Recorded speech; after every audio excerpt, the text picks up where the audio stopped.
চিরদিন আধারে কেটে গেল এ জীবন, কেউ তো প্রদীপ হাতে কাছে আসে।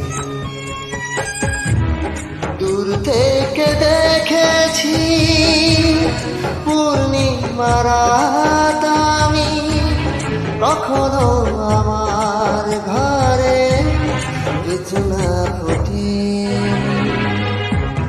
চিরদিন আধারে কেটে গেল এই জীবন, কেউ তো প্রদীপ হাতে কাছে আসে।